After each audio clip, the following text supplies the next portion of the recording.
Welcome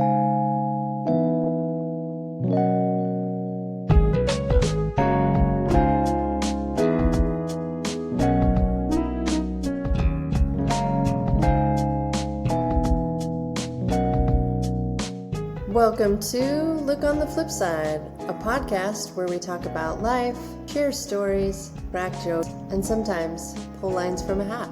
From the Flipside Theater in Superior, Colorado, I am your host, Jenny Remack, and I'm so glad you're joining us today. Now let's go look on the flip side.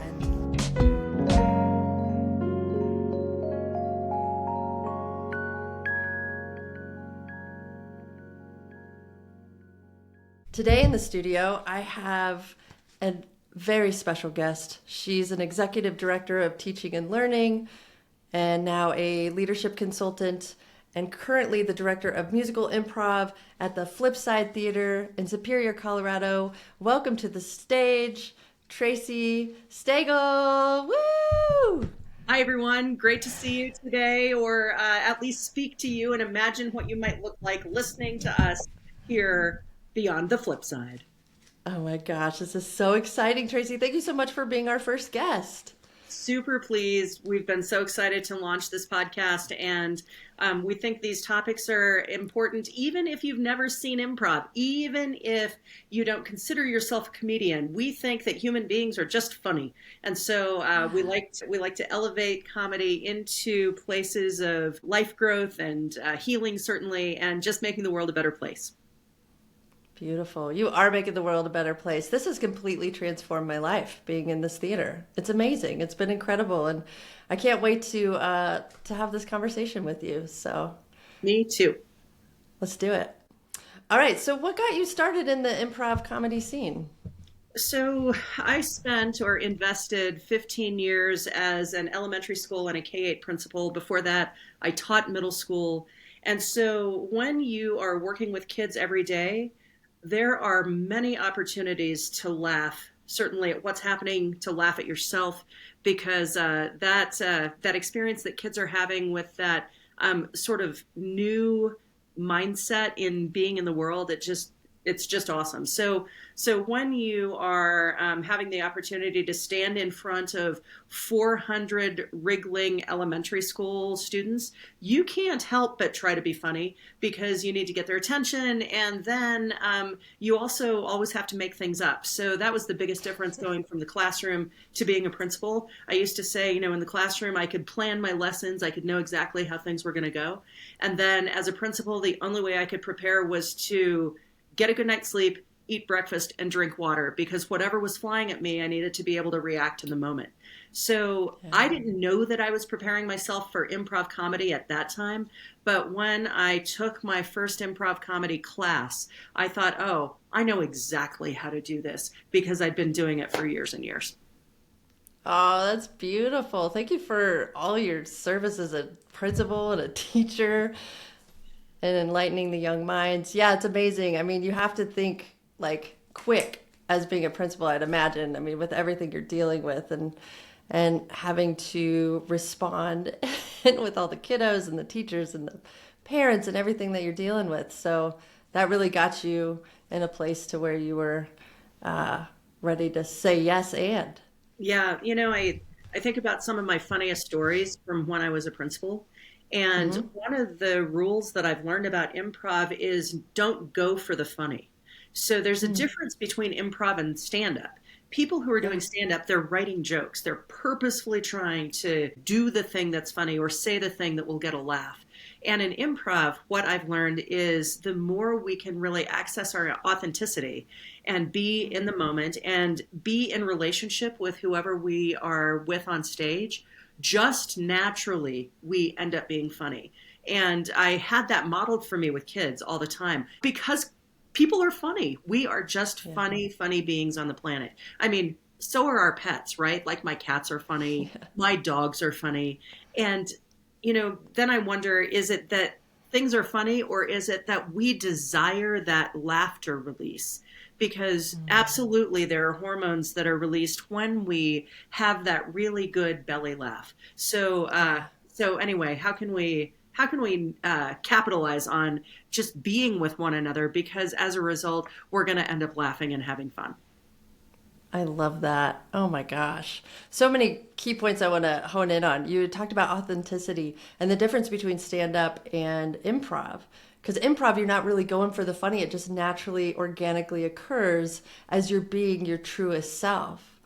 And I've noticed that too when been doing this now for a few years, is it's coming from my heart. It's not coming from my head, and it's so beautiful to make that connection with people and kids teach us how to be authentic. Mhm. And so what a beautiful way of making that connection for us. Yeah, I think that over the course of our lives, and our lives can be 22 years or 44 years. I'm 56. Hmm. I continue to find times where I've chosen to put on layers. We talk about peeling back an onion. I Yeah. think that as we move through the world and have various traumatic experiences, or just being in the world in relationship with other people, and having opportunities to grow and learn and change, I think sometimes we do this thing where we sort of armor up. How can Yeah. I protect myself? And one of the benefits of improv is that it's the opportunity to learn again how to trust being in relationship with people as you're making things up. And I think the more we are able to pull back that onion and get to that core of authenticity in ourselves, actually I think the better the improv is. So that's been a really good learning, I think, for me. Oh my God, that's beautifully put. Yes, it makes me tear up a little bit because I think about all the things that in life cause us to armor up and cause us to not show people who we really are, Yeah. putting the masks on daily, who am I today? What am I going to be?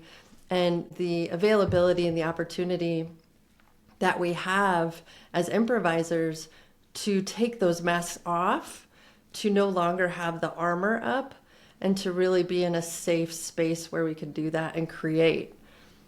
And I love that because it's such an opportunity that I wish everybody would take advantage of. Yeah. I think that I think people are unknowingly taking advantage of the learnings of improv, because we have to make stuff up all the time together.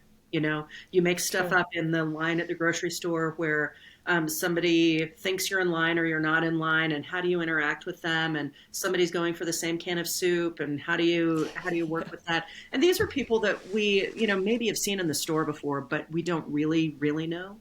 Yeah. I think about one of the leadership quotes that I have on my whiteboard.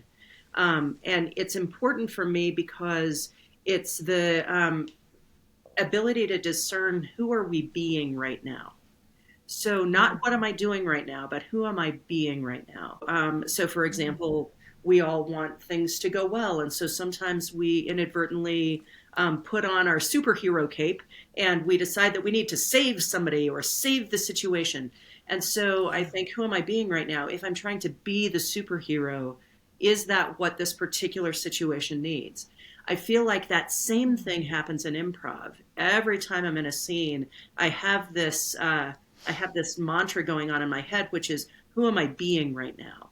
And if I'm trying to be somebody who is not in relationship to my scene partner, if I'm trying to be somebody who's trying to be funny, if I'm trying to be Mm. someone who is somehow not relating to the scene, I'm able to come back. In meditation, they say, come back to the cushion. I'm able to come back and go, okay, who am I being right now? And I think that beingness, it's an important lesson to engage in, certainly in improv, but actually, with our primary partners or our children, or even the person with the soup at the grocery store. Who am I being right now? Am I being someone who is coming from love and authenticity, and am I going to hand them the clam chowder? Or Yeah. am I going to be somebody who's going to elbow them away? That's of course not ever our intent in the world. I don't think humans wake up in the Yeah. morning saying, gosh, I can't wait to kind of be a jerk at the grocery store. Hmm. But we have experiences that cause us to move off of center. and we can continue to come back to who am I being right now? Wow. That's beautifully put. I've never heard it put that way, Tracy. Yeah. I love that. How do we come back to the cushion? How do we come back to that space of, who am I being in this moment? That really can distract us from being there for that individual that we're in relation with. And so really understanding our authenticity and being able to come at it with a compassionate, open heart is always a win.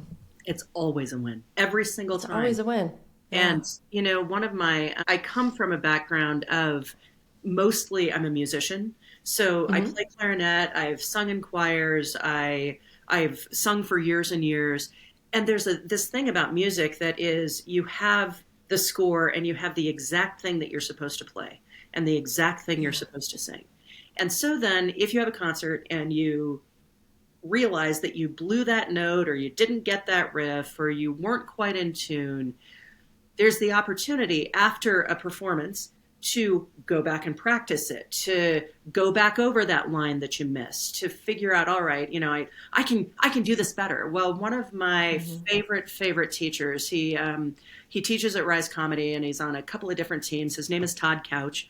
He's actually performing at the Flip Side as part of Barkley coming up this coming weekend, so that's exciting.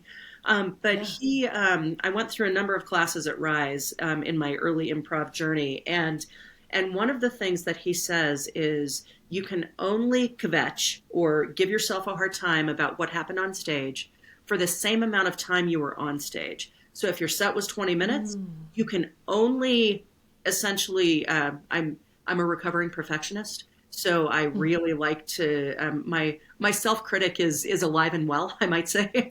But I like to say, all right, if it was 20 minutes, I only get 20 minutes. If it's half an hour, I only get half an hour. One of the teams I'm on, we actually had a whole hour a couple of weeks ago, and it was great to have that time be able to stretch and move. And I actually found that after that hour, I was much more satisfied with how things went. And I think it was because I could really downshift into that. Who am I being right now? Can I really stay present with my team? So, anyway, I love that idea. I'm not great at it yet. I still am pretty continually engaging in, wow, that could have been better. Wow, what about that Yeah. thing? But here's how things are different. I now feel worthy. So at the Mm. beginning, when I was new, I thought, oh my gosh, like these people who are really good are asking me to play with them. And so then we would rehearse or, I'd be on stage and afterwards I would be like, oh my gosh, like I wasn't good enough. Like I should have done better Mm. there. Oh, I could not anymore. Now I have gotten to a place of course I'm learning. Of course I'm growing. They're learning. They're growing. And that's what I love about the improv community. That's what I love about what we're building at the flip side.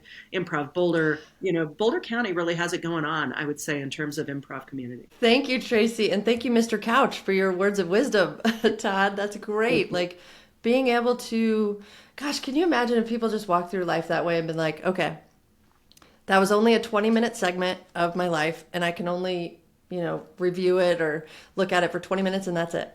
Mhm. And that's it. And then just let it go.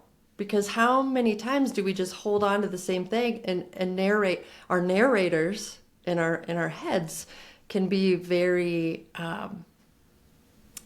judgy, Yeah. talkative. And so the idea that being able to play on a team where you feel safe and worthy and be able to perform with in a present way, like it's this way of being that you have, and this ability to really make people feel seen and included. I can speak to that because as you have been a coach and mentor of mine for several years now, it's been evident. And so for a community, for the Boulder community, like you're talking about, we do have it going on, and the opportunities and the ability of people coming together in a space where they can drop that perfectionistic lens. They can drop that need to get it right. Because Stephen Colbert said it really well. He said, there are no mistakes, only discoveries. And I Mm. love that. I love that wisdom that Todd gave you. And I'm gonna put that in my toolbox. So thank you. Yeah, yeah. It's wonderful. Another, I'm looking over here because I have it on my wall, but I think it relates to this, and I try and live this one also. A belief is only a thought you continue to think. Yes. And so if I believe that I am worthy to Yeah. my team, worthy in the improv community, worthy to be on this podcast, the more I think that, the more I'm also able to believe that. And so that's why quieting that super critical voice after 20 minutes, I think, is important. You can continue to think about learning, and in some of my leadership work, we do a lot of sort of confidential sorts of conversations, and we talk about how what's heard here stays here, but what's learned here leaves here. So, what did I learn about being here on stage? What did I learn? How can I take that forward? And what did I hear from my self critic? I'm going to do that for 20 minutes, and then I'm just going to Yeah. sit here. Yeah. Oh my gosh. What's heard here stays here, but what's learned here leaves here. Mm-hmm. Beautiful. I mean, yes, like how do we continue to expand and allow ourselves to continue to plant seeds within other people of, I'm a recovering people pleaser, so recovering perfectionist, it's right in line with that. And I think about how, you do say yes a lot in improv, right? You say yes and and and in my life outside of improv, I have learned how to say yes to the things I really want to do or truly want to do. And that's foreign to me. That's been new to me because for so long, like we have those beliefs like you're saying that build up over time and they're in our thinking and they're established because we have something like around 75,000 thoughts a day, which just blows my mind. So thinking about how we can truly be in the moment with people, be present, and be in a loving space. Mm, yeah. I mean, we have that. We have built that in this community. Yeah. The that idea of a loving space, I especially think right now, um, like the world is a little concerning, right? Yeah. There are Yeah. some things that are going down here in the United States that a lot of people are stressed about. We should be. Right. Um, Mm-hmm. and and we have choices. And some of those Yes. choices are we going to engage in love or fear? Yes. And, again, not something that I am 100% adept at right now because things are scary. Sure. And again, coming back to the center, who am I being right now? I want to be someone who's coming from love. And a belief is only a thought you continue to think. So I'm going to believe that, that I'm coming from love and that I'm going to love other people that I'm playing with. And so that's one piece. And then the other thing that I've been thinking a lot about is that it is a radical act to be in creative spaces right now. Whatever Mm. creative space looks like. Like I made curry last night and I just thought, Oh. this is a radical act. I'm making curry. Now it was a bottle of curry from Trader Joe's. Like, let's be serious. I chopped Yeah. but chopping vegetables, I thought Mhm. this is a radical act right now. I am Yeah. creating dinner. Um, Nice. I uh, I thought this morning it might be a radical act to clean the cat box. I went for a walk instead.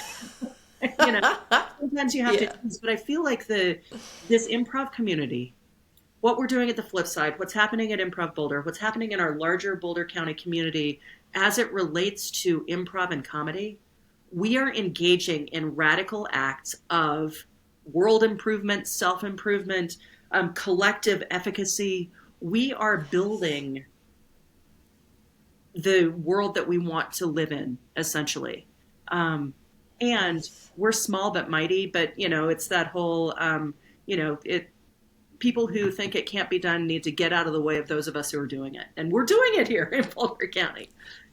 That's right. Oh my gosh, I love seeing it from that perspective, Tracy. Thank you for being able to kind of hone in on am I living from this lens of fear or love and that I have this choice to make on a daily basis of how am I creating, how am I showing up, how am I creating my food, how am I creating my community. Small but mighty, absolutely, because there are some things that are happening within the US that you know, like you said, are very concerning. So how do we continue to stay in that space of love over fear, as well as continue to expand ourselves and not contract Yeah. when all of this continues to come our way? You know, the best improv that I've seen, the best improv that I feel like I've done is when I am 100% not contracted, right? Yeah. Like there are moments where we've been told over and over again that we should be smaller. We should not Mm. express ourselves. We should only give a little bit. We should wait until somebody asks us a question. Like I could keep going on ways that our upbringing and our experiences in the world have said, be smaller, get smaller.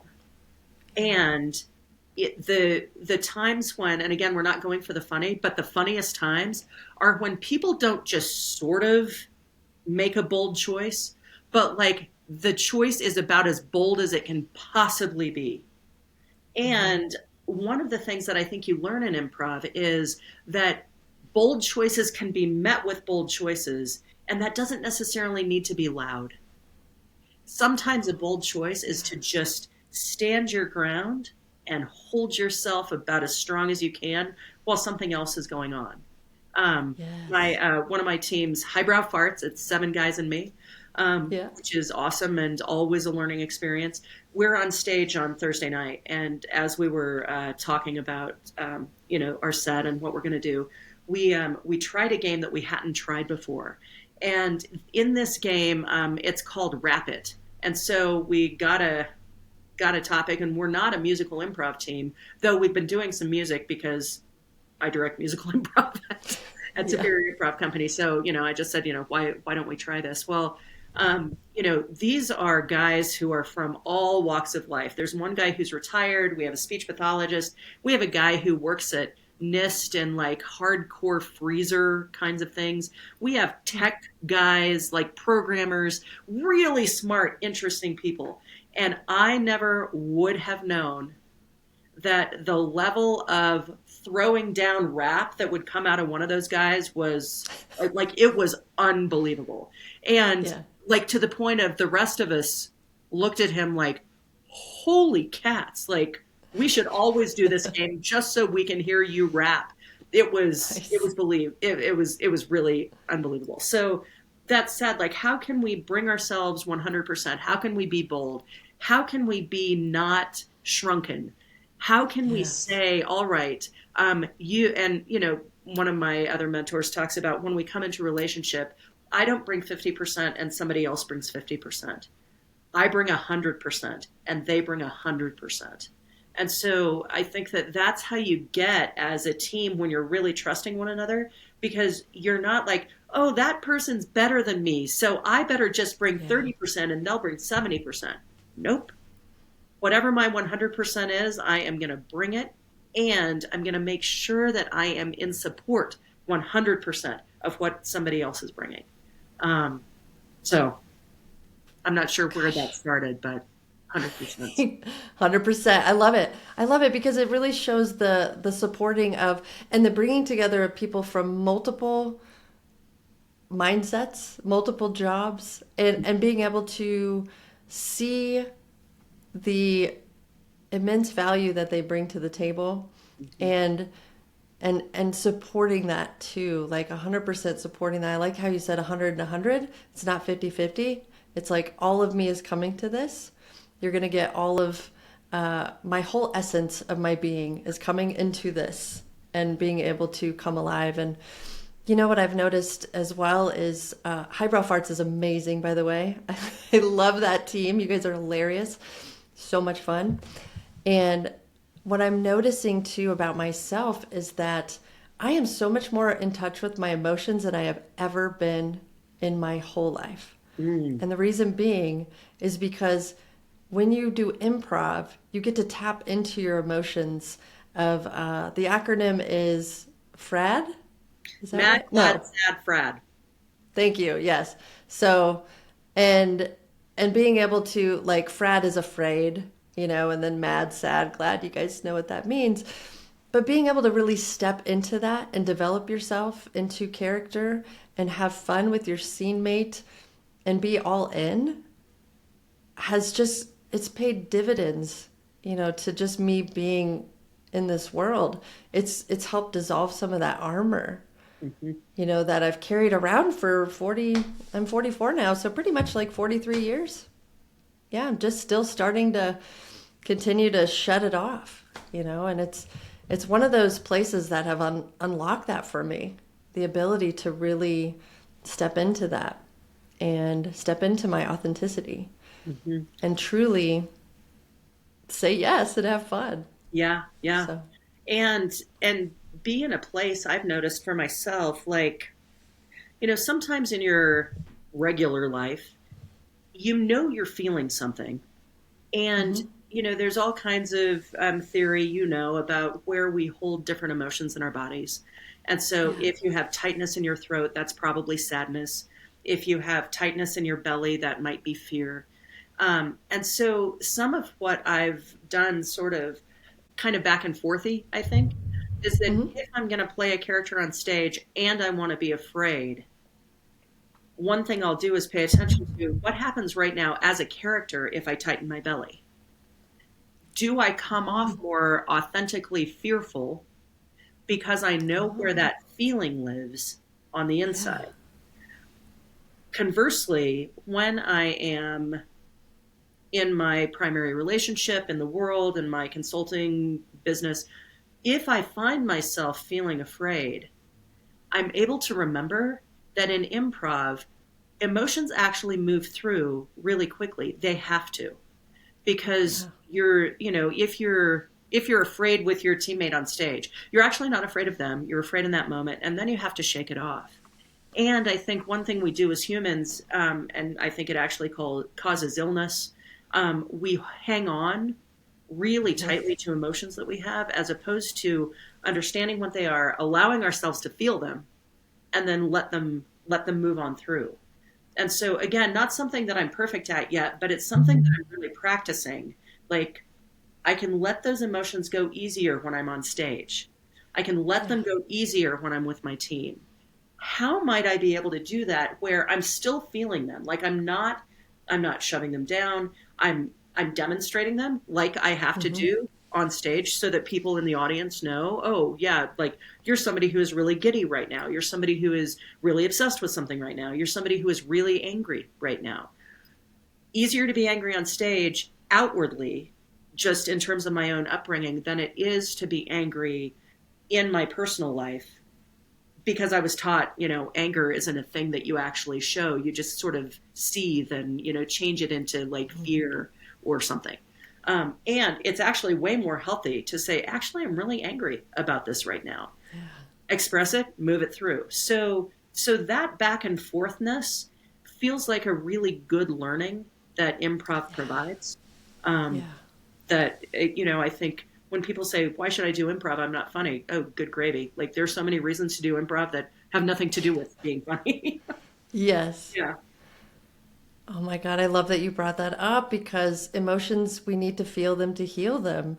Mhm. And oftentimes, like you said, I was brought up that way too. You just don't kind of talk about them or you just don't feel them. Mhm. So there's a lot of unfelt emotions swirling around in there. So when you get up on stage and you're able to be afraid or mad or sad or glad, you get to really express that in a short period of time. And what I love about you saying that is that how do we learn to take that off stage with our emotions in day-to-day life Mhm. and not suppress them but express them in a way that honors ourselves like we would on stage. Yeah. How do we continue that authenticity? And so I think that's a really well-rounded point. I think it's Eckhart Tolle or somebody that says emotions are energy in motion. I'm not sure if I'm quoting the right person, but I think that it has something to be said that it's in motion. Emotion is in motion. And so being able to really embody that on stage has allowed me to do it off stage as well, because before I wouldn't even feel them. Mm. I'd be like, no, no, no, I don't want to feel that right Good. now. I'm good. I'm fine. Hey, everybody, great. Yeah, but it's just another mask. And so I really feel that I've been able to feel and heal as a result of coming to the stage, doing Yeah. improv. And so my question would be, what do you have for someone who would say, "Oh my God, Tracy, no way. I could never get on stage. I'm too shy for that. There's just, or I'm not funny enough." Mm. How would you respond to that? I've had people wonder with me, is this Okay. something I can really do? And so I've taught the level one class, and some of that self consciousness. When people say, "Oh my gosh, I'm just too self conscious," my response to that is always, "Isn't that how we want to be in the world? Don't we want to be Mm. conscious of ourselves and build the consciousness that we have as a being in relationship with other beings? Wow. Isn't that a thing?" So, Yeah. there are a couple of, I think, sort of good entry points when people are not quite sure about improv. Certainly, level one classes, that's one option. Like right now at the flip side, we're teaching a level one short form, and I think there are like 15 people in that or something. It's quite a good Yeah. number, and so that intro, kind of getting your feet wet. That's one way. We also have a couple of people in Boulder County that really approach improv from a mindfulness perspective. So Chuck Schultz is one of those people, and he teaches at the flip side, and he has mindfulness improv drop-ins. So that's you know, it's not a flip side of improv, and it is coming into it in that let's develop some consciousness about who we are on the planet in relationship with other people. Rebecca Bradford in Boulder, Hmm. she engages also in improv that's designed more for mindfulness than it is for performance. Now, that said, she always has people who come out of that first round and they say, "Oh my gosh, I want more." And so then there are all kinds of opportunities for classes. But I think that those are some examples. I also think that when somebody says, "Oh my gosh, I'm shy. I'm not sure I could do this," I'm a believer in saying to people, "Yes, you can." Because if you want to, like, what's the story you're telling yourself? Yeah. What's the belief that you have about not being able to do that? And is that a thought you want to continue to think? And Mm. typically, the answer when people have approached me with that is they're actually saying, "Help me build the bravery to try this thing that I'm not sure about." And, fear is excitement without breath. Breathe into it. Breathe into it. Do it anyway. Um, Yeah. yeah, Fear is excitement without breath. I have never heard that. I love that. yeah. I love that.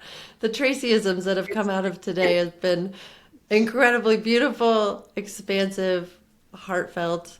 And I love that you're bringing the mindfulness piece into it as well with the consciousness. Like, don't we want to walk around this world conscious? Like, isn't it good to have that consciousness about us, this mindfulness? And the way that Chuck and Rebecca, approach that in their teachings is beautiful. I've taken a class with Chuck and I've been in class with Rebecca, so I've been able to experience her form of improv, which is great. So it's just being able to really help people understand the stories they're telling themselves, like you just said, yeah, and understand that your essence, wants to do this. You want to play. It's childlike. It's yes, so fun. It returns us to, my partner has a 3-year-old. It returns us to being in that essence, being in that childlike state, and you just play and you have fun. And it grows you in a way that, guys, it has blown me away. I'm not the same person that I was. Uh, I started this, 2 years ago, almost 3 years ago now. And I see myself doing this for the rest of my time in this earth suit. It's so enjoyable. It's so fun. And Ian Gibbs is another really great Oh my uh, gosh. teacher, incredible teacher who I've been taking a level 2 class with in Boulder. And he has been teaching us about character. And, you'd said earlier too, being able to not go for the funny and just let it evolve and watching people surprise you, and see that. I've seen that time and time again in this class, and it's been such a beautiful thing to watch, with people budding into their brilliance. Yeah. So, I what I love about Ian's teaching is that every single thing he says, I want to write down. Like, oh yeah. my gosh, I want to think about it that way. Oh my gosh, I want to think about it that way. Oh my gosh, I want to think about it. Yeah. Um, Yes. and his when I think about character, I also think about this idea of world building. So if a character says something a certain way or responds to something a certain way, the other question, I mean, there are lots of questions and things that run through my head when I'm playing, but if this is true, what else is true? If Mm. this is true, what else is true? And so, Yeah. that's something that I've really loved learning and practicing. And some of that, I mean, there are all kinds of things and different schools of thought too around improv. Like you mentioned, the kind of improv that Rebecca does. I feel like Mhm. the opportunity to become a student of this thing has been like it's so great because there are differing worldviews about improv. Mhm. How awesome! How awesome to know Mhm. that there's the way that these folks do it, and oh, there's this school up here, and they do this thing, and oh, there's this other way, and so one of the I'm somebody who likes to put a bunch of stuff together, and so Yeah. that's been really exhilarating also to say, all right, how else can we play together? Because aren't we waking up in the morning saying, what's going to be fun today? I don't think people Yeah. wake up saying, you know what? I'm looking for the worst part of today. This is going to be awesome to really find what stinks. Like nobody's saying that. We're looking for fun, and I feel like Yes. improv is certainly one of those places that we can find it. Love that. Oh my gosh. We are waking up looking for fun. I'm going to put that into my morning habits. Thank you. Yeah, And develop that. What is going to be fun today? How am I going to show up in a conscious way that's loving and kind? And so I could talk to you for hours, Tracy. I appreciate all of your time today and your wisdom and your knowledge and any parting thoughts or advice you want to give to our listeners out there today. two things. If you're wanting to see some great improv, the second Friday of every month at the Flip Side, we host a show that's called What the Flip Side? And Yeah. there are multiple teams, and we also have at the Flip Side a really pretty robust sketch program. So we teach sketch writing, and then the sketches that come out of those sketch classes are then performed on stage, sometimes in full sketch shows, but also at What the Flip Side in some small chunks. Contact information for the Flipside Theater on the Superior Improv Company website. You can see my little face on there, and I would welcome emails or information from anybody or questions, anything like that. So thanks. Beautiful. Thank you so much, Tracy, for being on today. Thank you for being of service to all of us in the world. You're just an amazing human, and love you so much, and can't wait to see you on stage and do some more musical improv. Can't wait to. All right. All right, Catch buddy. I'll you see you on the next flip time. side. Yeah. Bye.